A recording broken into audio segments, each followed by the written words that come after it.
Olá pessoal, bom dia, boa tarde, boa noite, tudo bem com vocês? Nós vamos continuar hoje com a leitura do livro A Jornada dos Anjos. Estamos no capítulo 5. Era madrugada quando o mensageiro de Constantino alcançou os portões de Bizâncio. Constância, que se recuperara quase completamente do triste incidente com o marido, deu um pulo da cama e sentou-se, tremendo, assustada. Ofegante, tirou o pequeno crucifixo que trazia junto ao peito e suplicou: Mestre Jesus, socorra-me a mim e a minha família. Meu coração está opresso e me diz que algo sombrio está por acontecer. Ajude-nos, por favor. Sem entender por que a dor no peito a oprimia tanto, não pôde conter as lágrimas que lhe desciam pela face alva. Pedindo repetidamente o socorro de Jesus e dos seus enviados, ela finalmente conseguiu acalmar-se e voltou a se deitar. Entretanto, por mais que tentasse, não conseguia conciliar o sono e revirou-se na cama até o sol brilhar intenso no céu do Mediterrâneo. Assim que adentrou os portões da fortificada cidade, o mensageiro do Augusto do Ocidente deu de comer ao seu cavalo e descansou brevemente. Tinha ordens de seu general para retornar com a resposta de Licínio tão logo a obtivesse. Quando o dia amanheceu, 2 soldados da guarda pessoal do imperador vieram buscá-lo. O imperador Licínio irá recebê-lo agora. Acompanhe-nos. Prontamente o mensageiro o seguiu até o imperador.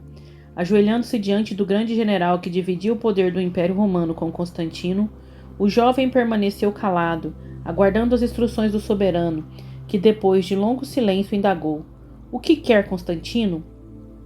Os sarmatas ameaçam nossa fronteira, senhor. O Constantino pede autorização para cruzar seu território, a fim de surpreender o inimigo, antes que este avance sobre Roma. O quê? Que estratégia ridícula é essa de seu imperador? O que ele pretende? Vamos, responda. Sem erguer os olhos, o rapaz apenas disse: Eu não sei, senhor. A única orientação que recebi foi para pedir-lhe a autorização e retornar imediatamente com sua resposta. Licínio sorriu cínico e insistiu: Não sabe? Tem certeza? Vociferou então com o rapaz. Vamos, diga o que Constantino planeja. Você não é um soldado? Deve saber então. Trêmulo, o rapaz redarguiu: Eu não sei, senhor, apenas cumpro ordens. E por que Constantino planeja atacar os samartas por minhas terras? É certamente o caminho mais longo. De certo ele planeja algo contra mim. Licínio levantou-se e caminhou até a janela da ampla sala. Ficou longo tempo em silêncio olhando pela janela. Depois aproximou-se do rapaz e, encostando a cabeça na dele, segurou-lhe a face com uma das mãos e gritou com violência: Sei muito bem o que ele planeja. Vou esperá-lo muito bem preparado. E quanto a você, meu rapaz, se quiser fixar residência aqui a partir de agora, será poupado de longa e dolorosa viagem. O jovem soldado fitou o general, que naquele momento lhe parecia ainda mais alto e mais forte, antes de responder com estranheza: Não posso, senhor. Meu general me aguarda. Com um ar prepotente e arrogante, Licínio ordenou: Pois bem, que assim seja. Quero dar uma resposta contundente ao seu senhor. E chamando um dos seus homens, ordenou: Levem-no ao poste, sem chibatadas. Depois deixem-no partir. O rapaz fitou o imperador com os olhos arregalados, mal acreditando no que escutava. Sabia que Licínio era um general duro e muito experiente, mas jamais esperaria tal atitude de um outro soldado. Sem dizer palavras, foi arrastado pelos guardas e chicoteado impiedosamente. Depois, colocaram-no sobre o cavalo e mandaram-no partir. Embora muito machucado, ele conseguiu conduzir seu cavalo até a divisa dos domínios do Oriente com o Ocidente. Foi socorrido pelos colegas e logo acomodado em seu leito, para receber tratamento. Antes de ficar inconsciente, disse com enorme esforço: Ele não permitirá. O general que pessoalmente o auxiliara acalmou o rapaz. Nós já sabemos, agora descanse. Logo o soldado ficou inconsciente e, depois de 2 noites naquele estado, não resistiu aos ferimentos que, associado à longa jornada, ceifaram-lhe a jovem vida. Alguns dias depois, Constantino chegou ao acampamento com seu exército já arregimentado e ordenando que todos os seus melhores homens, espalhados pelo império, se juntassem a ele para a batalha iminente. Policarpo, o general responsável pelo acampamento próximo à divisa, Detalhou o estado em que o jovem chegara. Cheio de ódio, Constantino fê-lo repetir a narrativa a todo o acampamento e ao final, mostrando-se indignado, proferiu suas ordens da maneira mais eloquente. E por essas decisões arbitrárias que temos de tomar o reino de Oriente das mãos de Licínio, invadiremos Bizâncio e julgaremos o imperador do Oriente e seus homens mais fiéis. Chega de agressões descabidas. Primeiro os cristãos, depois minha própria irmã quase morreu nas mãos desse monstro. E agora esse jovem inocente que simplesmente cumpria ordens, deixando sua família por estupidez absoluta. Fez longa e calculada pausa e depois concluiu: não toleraremos mais isso. Sigam-nos e seremos vitoriosos. Vou liderá-los pessoalmente nessa batalha, e ouçam bem o que digo, nós venceremos.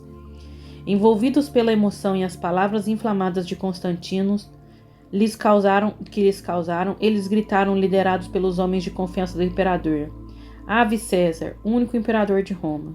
Constantino fitou seus homens a ovacioná-lo e emocionou-se. Eram mais de 100.000 homens a gritar diante dele. Sentia com todas as forças que venceria Licínio e se tornaria o único imperador.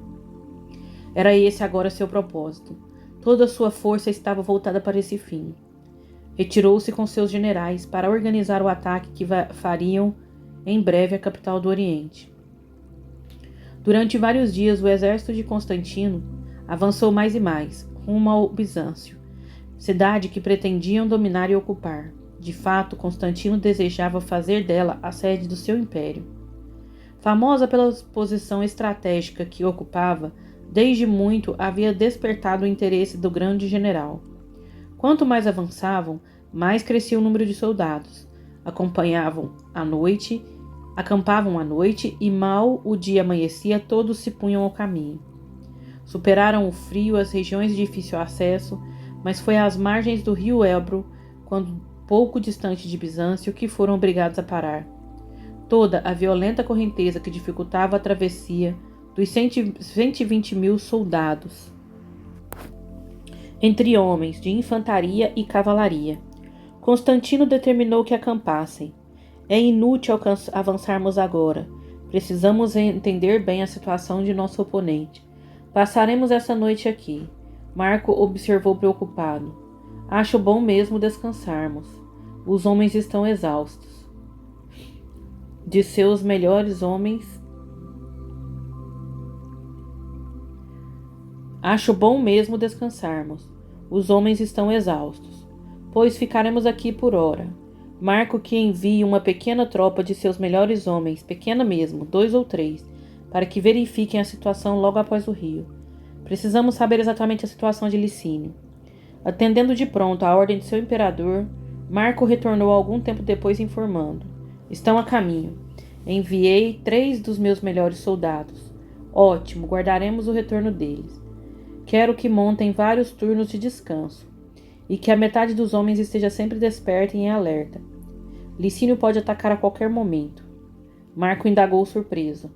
Acredita mesmo que ele planejará atacá-lo, senhor? Acredito que um homem desesperado seja capaz de qualquer ação. Ao final da tarde seguinte, os 3 experientes soldados retornaram trazendo informações precisas e preciosas, que foram logo levadas a Constantino. As tropas de Licínio ocupam as planícies de Adrianópolis. Estão espalhadas por terrenos elevados, o que definitivamente lhes garante vantagem pelas condições do terreno. Quantos homens? É grande demais o seu exército. Meus homens ficaram muito impressionados. Relataram que o campo está como coberto por formigas. São muitos homens. Garantem que excedem em número o nosso exército. Constantino ficou longo tempo pensando e depois ordenou: iniciaremos a construção de uma ponte ainda de madrugada. Quero muitos envolvidos nessa construção. Metade dos homens devem se dedicar à empreitada. Os generais de Constantino os ouviram atentos. Jamais questionavam suas ordens ou suas estratégias, que muitas vezes não compreendiam, mas sabiam que elas já haviam concedido aquele exército mais de 17 vitórias, portanto, confiavam em seu general. E o seguiam, lealmente, até a morte.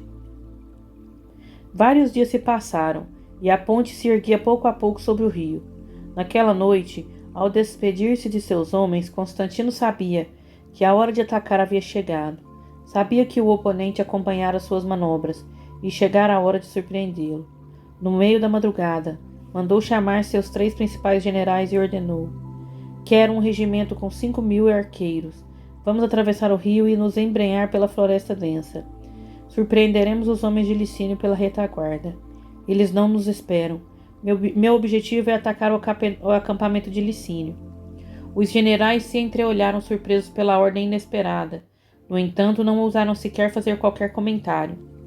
Observaram de pronto, sabiam que o elemento surpresa seria fundamental na ousadia e na ousada estratégia de Constantino. Antes de saírem, Marco virou-se para Constantino e perguntou: permita-me saber se poderei estar entre os líderes desse ataque. Você e os demais, meus homens de confiança, e eu pessoalmente vou liderar o ataque. Fazendo posição de sentido e olhando com profunda admiração para aquele jovem general que estava diante dele, Marco se retirou. Ao sair da tenda de Constantino, cruzou-os com Crispus, filho mais velho do imperador, que entrou ansioso e indignado. Vai sair a batalha, meu pai? Assim que os homens estiverem prontos. Quero acompanhá-lo. Seja paciente, Crispus. Temos planos para você. Que planos, senhor? Dada a sua habilidade náutica, quero poupá-lo para o possível confronto que teremos com a armada de Licínio, que ocupa o estreito do Helesponto. Temos de derrotá-los no mar, para poder aniquilá-los de fato. Não podemos correr o risco de desembarcarem e nos atacarem no momento em que estivermos para invadir Bizâncio. O que sabe sobre a armada? Sei que é poderosa, com mais 350 navios grandes e bem equipados, ocupando todo o Helesponto. Fitando o rapaz como a desafiá-lo, o mais velho inquiriu: e o que você pensa sobre isso? O que acha? Pode vencê-los, Crispo? Pensou um pouco, depois continuou: nossa frota é bem menor. É verdade, mas nossos homens são leais e corajosos. Aguardam suas ordens, prontos a obedecer. Tocando a mão direita sobre o ombro do filho, Constantino autorizou: muito bem, meu filho. Aguarde minhas ordens. Permaneça no acampamento. Sua luta será no mar. Diligente, o rapaz assentiu com a cabeça e respondeu: atenderei prontamente às suas ordens. Voltarei em breve com a vitória para prosseguirmos rumo à conquista definitiva de Bizâncio, a derrota final de Licínio.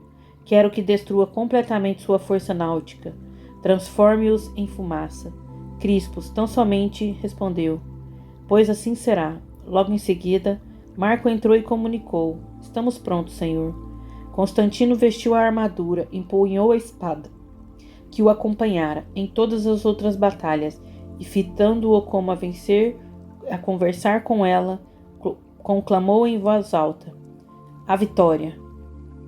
Capítulo 6.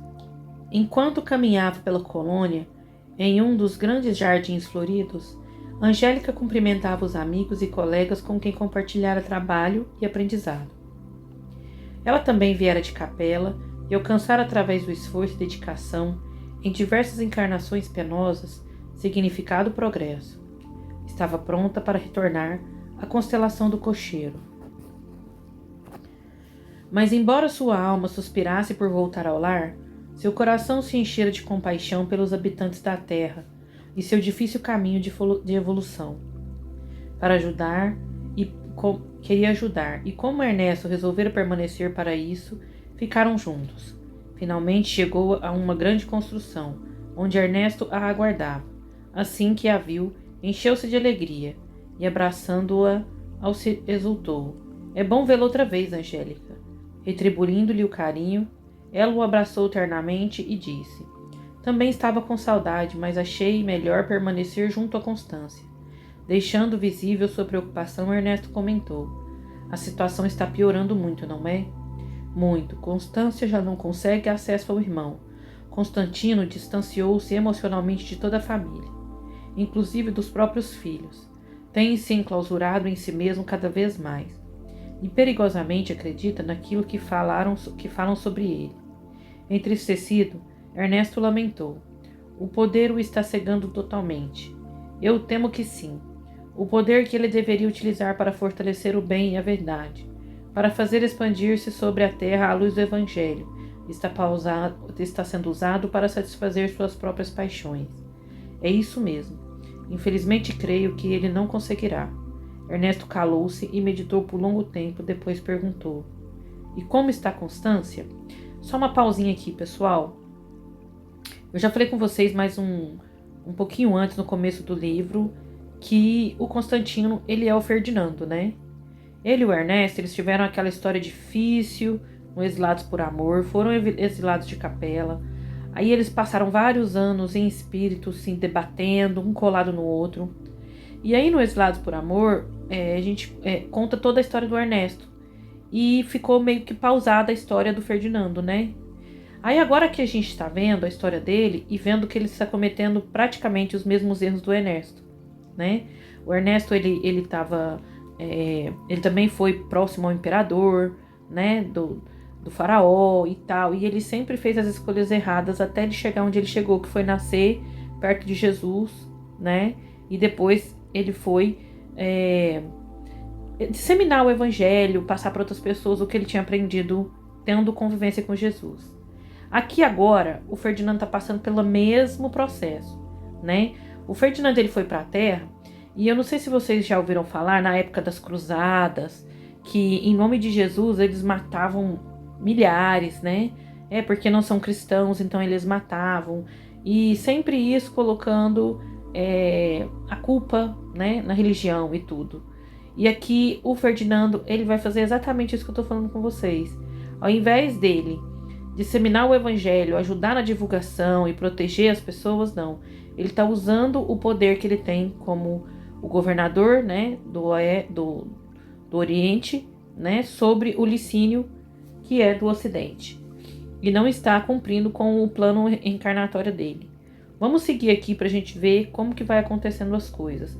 Mas eu dei essa resumida só para a gente relembrar, né, que quem está fazendo tudo isso agora, toda essa jornada, né, a jornada dos anjos que o Ernesto fez, quem está fazendo agora é o Ferdinando, né, o Constantino. Nessa parte da história aqui ele é o Constantino. E como está a Constância? Apesar de fisicamente recuperada, sua alma sofre muito, pois sabe que ambos, Licínio e Constantino, se desviaram de suas tarefas e estão prestes a se confrontar. E eram dois imperadores justamente para se ajudarem mutuamente em tarefa de tamanha responsabilidade. Não resistiram aos apelos da personalidade, do ego, ao egocentrismo e o auto-endeusamento de si mesmos. Suspirando fundo, Angélica emendou: Nossa irmã sofre profundamente, pois intui a dor e o sofrimento que os aguarda após deixarem a terra. A jovem fez uma pausa e depois continuou: O que podemos fazer, Ernesto? Uma programação reencarnatória tão preparada, longamente planejada, agora prestes a se perder. E o livre-arbítrio? Não podemos impedir que Constantino faça suas escolhas. Ele tem esse direito. E aqueles que o seguem também. O que podemos fazer agora é rogar ao Pai Celeste que nos socorra e nos oriente. Eles estão prestes a se enfrentar. Talvez o façam agora, enquanto nos falamos. Constantino alcançou as planícies de Adrianópolis com mais de 120 mil homens. Licínio está acampado com seus homens nas planícies, jamais para o lado de Bizâncio. A guerra é inevitável e... Angélica não pôde continuar. A dor tomou conta do seu coração e pesadas lágrimas desciam pela sua face. Ernesto buscou consolá-la e disse, tocando suas mãos: Sei que é difícil. Quantas vidas perdidas, quanto sofrimento inútil, quanta dor se projetando para o futuro dessas almas. Sim, minha irmã, infelizmente. Limpando as lágrimas, ela indagou: Por quê? Porque ainda é tão difícil para os homens compreender? Porque a verdade incomoda os homens, Angélica. Mas por quê? Ernesto pensou por alguns momentos, depois, envolto em safira luz, disse: Os homens tentam de todas as maneiras fugir de sua difícil e angustiosa situação espiritual. Por que não procuram sair da situação para serem mais felizes? A verdade nos liberta, nos faz donos de nossos destinos, nos aproxima de Deus e nos torna seres mais felizes. Não sem antes nos obrigar a enxergar nossa real condição espiritual. Jesus trouxe para os homens a consciência da nossa real condição espiritual, arrancando-nos as ilusões em que nos apoiávamos, acreditando-nos possuidores de uma superioridade que não existe. Fez curta pausa. Angélica o escutava atenta. Ele continuou: conscientes de nossa real situação, teremos de tomar uma decisão e arcar com as consequências advindas delas.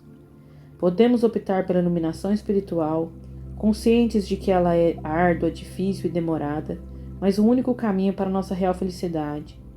Ou então, abafar a consciência e escolher a fantasia, a mentira, pois ela nos dá maior prazer, maior satisfação, e não nos obriga a empreender os esforços de resignação, humildade e desapego às ilusões, principalmente sobre nós mesmos. Angélica balançou a cabeça em sinal afirmativo e disse: tem razão, meu sábio amigo. A verdade nos liberta, mas depende de nossos esforços e coragem para nos vermos como realmente somos. Exatamente. Por isso matamos Jesus impiedosamente. Calando o Messias, tentamos fazer silenciar a própria consciência que gritava dentro de nós. Angélica ia fazer uma pergunta, mas quando Ernesto sugeriu: oremos a Deus, Ele haverá de nos orientar. E, acima de tudo, tenhamos paciência, sabendo que nós mesmos viemos de longa data fugindo destas verdades. Angélica sorriu ao repetir: paciência. E Ernesto finalizou: e muita perseverança. O bem triunfará, e é inevitável, a verdade será vitoriosa. Eu vou encerrar então o vídeo por aqui, pessoal. Não vou entrar no capítulo 7, tá bom? Nós retornamos num próximo vídeo. Hoje eu não estou com um sentimento assim muito alto astral, iluminado, por tudo que está acontecendo no Rio Grande, no Brasil. Eu estou um pouco triste, eu acho que faz parte, que todos, né, sentem esse baque. E então eu vou encerrar o vídeo pedindo que quem puder envie um sentimento de oração e de conforto ao povo do Rio Grande pelo que eles estão passando. Eu agradeço você ter visto até o fim do vídeo. Um beijo de luz, até o próximo vídeo. Tchau!